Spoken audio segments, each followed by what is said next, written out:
Hello everyone, welcome to my channel. Myself Rajiv Ranjan. I hope you all people are good. Today we are going to discuss about the topic is forms of power sharing. Class 10 political science का ये chapter है, power sharing का ये सब topic है। हम लोगों ने इस चैप्टर का लगभग 80% पार्ट हम लोग पढ़ लिए हैं। इस पिछले वीडियो लेक्चर में हम लोगों ने पढ़ा था बेल्जियम और श्रीलंका के इथनिक कंपोजिशंस के बारे में। फिर उसके बाद हम लोग पढ़े थे श्रीलंका ने क्या स्टेप टेकन लिया। फिर हम लोगों ने पढ़ा था बेल्जियम ने क्या स्टेप टेकन लिया। और फिर why power sharing is desirable, क्यों पावर शेयरिंग क्या है, डिजायरेबल है। इन सब चीज़ों को हम लोगों ने पढ़ लिया है। इस वीडियो लेक्चर में हम पढ़ेंगे क्या, फॉर्म्स ऑफ पावर शेयरिंग, कि किस फॉर्म में पावर को शेयर किया जाता है, क्या पावर शेयरिंग का फॉर्म्स है, इसके बारे में हम लोग डिस्कस करेंगे। पहले हम स्टार्ट करते हैं। बहुत पहले क्या होता था, जैसे क्लास 9th में आपने फ्रेंच रेवोल्यूशन पढ़ा था, उस समय क्या था, मोनार्कियल फॉर्म ऑफ गवर्नमेंट था। मतलब गवर्नमेंट क्या करती थी, किस तरह की गवर्नमेंट थी वहाँ पे, तो वो गवर्नमेंट क्या थी, मतलब गवर्नमेंट क्या कहेंगे, उसे राजा ही कहेंगे, मोनार्क पहले था। तो यहाँ पे वही लोगों का पहले पहले क्या था कि लोग ना पावर को अनडिवाइड नहीं करते थे, मतलब डिवाइड नहीं करते थे पावर को। ऐसा मानना था कि पावर को एक ही जगह रहना चाहिए, मतलब एक आदमी के पास रहना चाहिए या फिर एक ग्रुप के पास रहना चाहिए, ताकि फैसला लेने में क्या हो, आसानी हो। तो सबसे पहले बात करते हैं तो मोनार्कियल फॉर्म ऑफ गवर्नमेंट थी। जैसे देखिए लिखा हुआ है, a long time it was believe that all powers of a government must be reside in one person और a group of person located at one places. मतलब एक ही जगह पे रहे पावर, कहने का सेंस कि एक आदमी के पास रहे।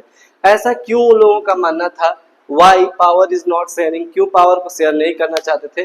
तो रीजन यही था, it will not able to possible to take quick decision to enforce them. मतलब हम अगर पावर को शेयर कर देंगे तो हम तुरंत फैसला नहीं ले सकते हैं। जैसे अगर कोई आक्रमण कर दिया, जब आक्रमण वह कर दिया तो होता था ना कि एक आदमी के पावर है तो फिर तुरंत जाकर के आक्रमण लेंगे। लेकिन अगर पावर को शेयर किया हुआ रहेगा तो आक्रमण अगर कोई करता है तो क्या करेंगे, पहले डिसीजन लेंगे, आपस में बात करेंगे, तब जाएंगे, तो उसमें टाइम टेकन ज्यादा लगेगा। इसीलिए उन लोगों का मानना था कि पावर जो होता है वो एक आदमी के पास रहना चाहिए। लेकिन फिर बाद में धीरे धीरे इसकी क्या हुई, प्रॉब्लम भी थी कि पावर अगर एक आदमी के पास रहता है तो वो अपने मनमाना करना स्टार्ट कर देता है। तो इसीलिए जब क्या होता है कि इमरजेंस ऑफ डेमोक्रेसी, जब डेमोक्रेसी की इमरजेंस होती है, मतलब नोशन हैज चेंज, मतलब अब कंट्री में क्या हो रहा है, बदलाव हो रहा है। क्योंकि वो पावर अगर एक आदमी के पास रहता था तो वो प्रॉब्लम क्रिएट करता था, दूसरे माइनॉरिटी लोगों को दबाता था। या फिर आप पढ़े होंगे फ्रेंच रेवोल्यूशन में थर्ड स्टेट को फर्स्ट स्टेट और सेकेंड स्टेट मिल करके दम भर, मतलब क्या करते हैं, उसको दबाने की कोशिश की थी। तो इसलिए धीरे धीरे क्या होता है कि बदलाव आता है। तो नोशन जब चेंज हो रहा था, मतलब जब कंट्री में बदलाव आ रही थी, तो किस चीज के प्रति आ रही थी, तो इमरजेंस ऑफ डेमोक्रेसी। मतलब अब क्या होगा, डेमोक्रेसी की इमरजेंस हो रही थी। तो डेमोक्रेसी का क्या मानना था, पहला पॉइंट यहाँ पे लिखा हुआ है, people are the sources of all political power. मतलब लोग, अब जो पीपल जो है उन्हीं के पास जितने भी पॉलिटिकल पावर्स हैं, कैसे कंट्री को चलाना है, वो सारा किसके पास रहेगा पावर, तो वो लोगों के पास रहेगा। मतलब अब पहले किसके पास पावर रहता था, पहले रहता था राजा के पास। लेकिन अब जब डेमोक्रेसी जब इमर्ज होना स्टार्ट हो गया तो उसमें पावर किसको दे दिया गया, लोगों को दे दिया गया। तो यही फर्स्ट पॉइंट है, people are the sources of all political power. मतलब लोग जो होंगे उनके पास पॉलिटिकल पावर होंगी, ठीक है। उसके बाद अगर पॉलिटिकल पावर अगर हम लोग को नहीं देंगे तो फिर क्या होगा, वही फ्रेंच रेवोल्यूशन वाली कहानी, थर्ड स्टेट को दबाना। तो इसीलिए उस चीज को हटाया, उस चीज को हटा करके मतलब इमरजेंस ऑफ डेमोक्रेसी आई। फिर उसके बाद कहते हैं गुड डेमोक्रेटिक गवर्नमेंट। देखिए ऐसा होता है ना कि आप पढ़े होंगे इसके प्रीवियस, श्रीलंका में डेमोक्रेटिक तरीके से इलेक्शन हुआ था, लेकिन मेजॉरिटी ग्रुप के लीडर्स ने माइनॉरिटी को दबाना स्टार्ट कर दिया था। तो उस तरह से नहीं, यहाँ पे लिखा हुआ है good democratic government due to respect is given to diverse group. मतलब हमारे जितने भी लोग हैं, जितना डाइवर्स का मतलब क्या हुआ, अलग अलग रिलीजन्स के फॉलो करने वाले या फिर स्किन कलर बेस पे, गोरे काले जो भी हो, इन लोगों पे डाइवर्स ग्रुप के हर ग्रुप को क्या करना होगा, इक्वल रिस्पेक्ट देना होगा।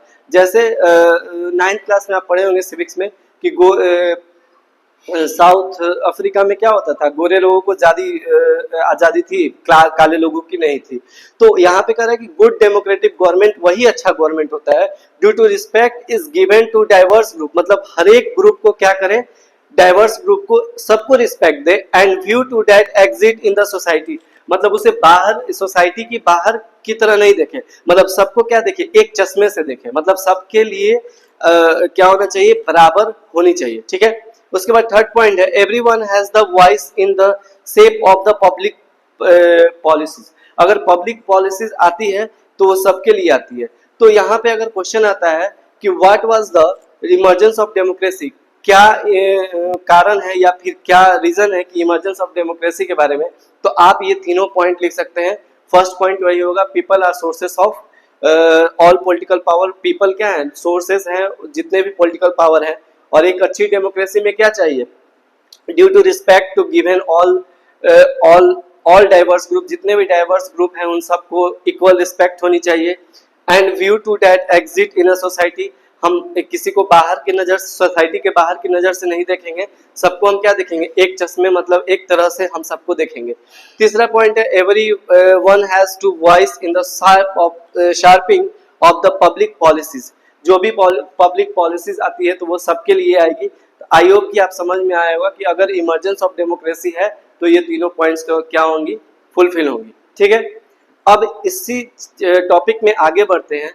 यहाँ पे लिखा हुआ है इन the modern democratic power share arrangement can be taken in the many forms, power को शेयर करने के लिए अरेंजमेंट किया गया, अलग अलग फॉर्म्स को अपनाया गया। ठीक है, बेसिकली इस चैप्टर में फॉर्म्स ऑफ पावर शेयरिंग में 4 अरेंजमेंट के बारे में पढ़ना है।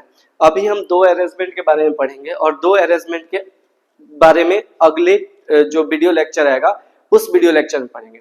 सबसे पहले बात करते हैं कि मॉडर्न डेमोक्रेसी आई, तो मॉडर्न डेमोक्रेसी में पावर शेयरिंग का जो अरेंजमेंट था वो अलग अलग फॉर्म में था।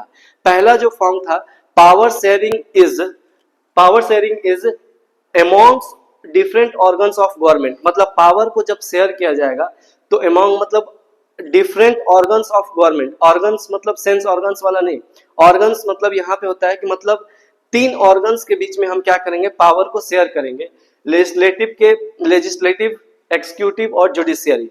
अब यहाँ पे बात है कि लेजिस्लेटिव किसे कहते हैं, तो लेजिस्लेटिव वो हुआ जो रूल को बनाता है पार्लियामेंट में बैठ करके, एक्सिक्यूटिव वो रूल अच्छे से रन कर रहा है या नहीं उसे देखता है, जुडिशियरी का काम क्या है कि जो रूल बना हुआ है वो क्या रूल हो, अच्छा रूल हो, ये नहीं कि मतलब कुछ भी रूल लेजिस्लेटिव बना देगा।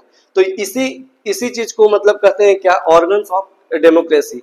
और इन तीनों को हॉरिजॉन्टल डिस्ट्रीब्यूशन ऑफ पावर में रखा गया, जैसे मतलब एक ये लाइन हो गया, ये लाइन कौन सी लाइन होती है, हॉरिजॉन्टल, मतलब तीनों को क्या किया गया है, बराबर पावर दे दिया गया है। क्यों, क्योंकि यहाँ पे अगर कोई पूछता है कि सबसे ज्यादा पावर किसके पास है, तो सबसे ज्यादा पावर किसी के पास नहीं है, ये तीनों क्या है, horizontally distributed of the power, तीनों के पास इक्वल पावर की क्या है, डिस्ट्रीब्यूशन है। जैसे a separate ensure that none of the organs can exercise unlimited power, मतलब एक इंसान के पास अनलिमिटेड पावर नहीं है, मतलब इस जो बॉडी है, ये तीनों बॉडी, तीनों ऑर्गन्स में किसी एक के पास अनलिमिटेड पावर नहीं है। अगर लेजिस्लेटिव गलती करता है तो उस पर जुडिशियरी क्या कर सकता है, रोक लगा सकता है। बात समझ में आ रही है, तो वही यहाँ पे each governments check the other, मतलब ये तीनों एक दूसरे को क्या करेंगे, चेक करेंगे कि वो काम सही से कर रहा है या नहीं। तो वही लिखा हुआ है second point, each governments check the other, मतलब हर एक गवर्नमेंट क्या करेगी, ऑर्गन्स क्या करेगी, एक दूसरे पे चेक लगाएगी। चेक का मतलब क्या होता है, जैसे लेजिस्लेटिव गलत रूल्स बना दी तो जुडिशियरी उस पर क्या करेगी, उसको बोलेगी कि नहीं आपका रूल गलत है, इसमें अमेंडमेंट कीजिए या फिर उसको चेंज कीजिए। ठीक है, तो उसी तरह से अगर जुडिशियरी भी गलत फैसला नहीं दे सकती है, क्योंकि जो कॉन्स्टिट्यूशन में लिखा गया है उसी को हम क्या मानेंगे, अच्छा मानेंगे। ठीक है, तो इस तरह से तीसरा इसका रिजल्ट क्या निकल के आता है, balance of the power among the various in the institutions, और ये पावर क्या हो रहा है, तीनों के बीच में बैलेंस्ड है, ऐसा नहीं कि मतलब एक के पास ज्यादा पावर है दूसरे के पास कम है। और इसी अरेंजमेंट को हम क्या कहते हैं, चेक एंड बैलेंस कहते हैं। अगर सवाल आता है इसमें कि किस फॉर्म ऑफ गवर्नमेंट में चेक एंड बैलेंस यूज किया जाता है, तो organs, different organs of government में ही ये आता है क्या, चेक एंड बैलेंस। देखिए इस टॉपिक से क्वेश्चन दो तरह से आ सकता है। एक बड़ा क्वेश्चन बन सकता है कि मॉडर्न डेमोक्रेसी में power sharing arrangement can take many different form. तो इसको जस्टिफाई इस स्टेटमेंट को करने के लिए आ जाएगा। जैसे एक बार फिर से पढ़ते हैं, in the modern democracy power sharing arrangements can take many form, explain in this statement. तो क्या करेंगे, ये पहला पॉइंट लिखेंगे among different organs of government, इसको एक्सप्लेन करेंगे। दूसरा पॉइंट लिखेंगे among differences at the level, among government at the different level, फिर उसको क्या करेंगे एक्सप्लेन करेंगे। और फिर और दो पॉइंट्स है जो अगले वीडियो लेक्चर में हम क्या करेंगे इसको डिस्कस कर देंगे, ठीक है। तो या फिर एक छोटा सा क्वेश्चन आ सकता है कि among difference और power sharing among different organs of government। तो इसको हम क्या करेंगे, इस टॉपिक को एक्सप्लेन करेंगे। आई होप कि ये समझ में आया होगा।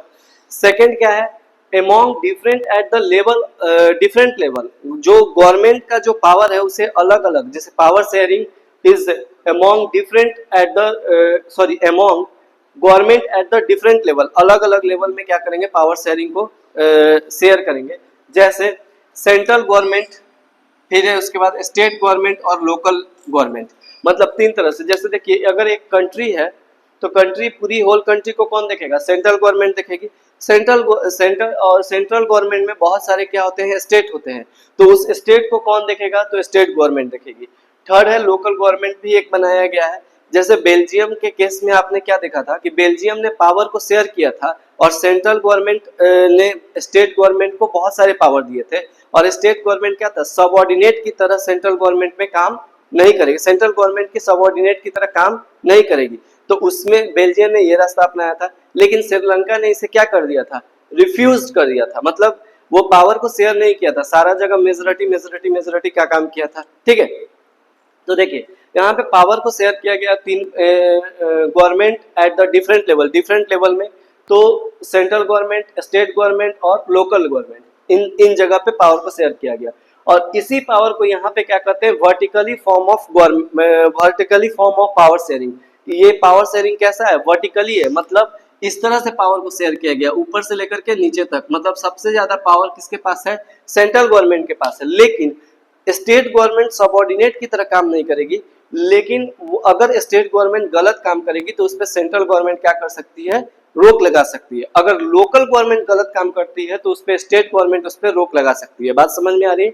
तो इसी तरह से यहाँ पे क्या है, vertically form of the power sharing है। और यहाँ पे क्या था, हॉरिजेंटली था, सबको इक्वल पावर्स था, कोई इसमें बड़ा छोटा नहीं था, ठीक है। अब देखिए the division of powers involve higher and lower level of the government, vertically division of the power, मतलब पावर को क्या किया गया है, vertically division of the power किया गया है।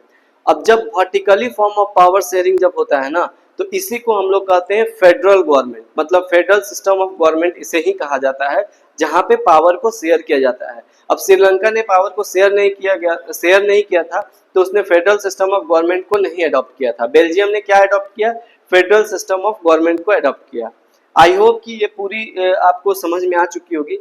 अब जो है दो पॉइंट और रह गया है, उसको नेक्स्ट वीडियो लेक्चर में हम क्या करेंगे, खत्म करेंगे, ठीक है। अब यहाँ से क्वेश्चन, एक बड़ा क्वेश्चन बन के आ सकता है कि what are the forms of power sharing, क्या फॉर्म्स है पावर शेयरिंग का, तो इसको लिखेंगे। या फिर मॉडर्न डेमोक्रेसी में कैसे पावर को शेयर किया गया, इस स्टेटमेंट को जस्टिफाई करें या फिर एक्सप्लेन करें या डिस्कस, ये जो भी है, तो इन दो पॉइंट्स को लिखेंगे। दो पॉइंट अगले वीडियो में हम क्या करेंगे, डिस्कस करेंगे, ठीक है।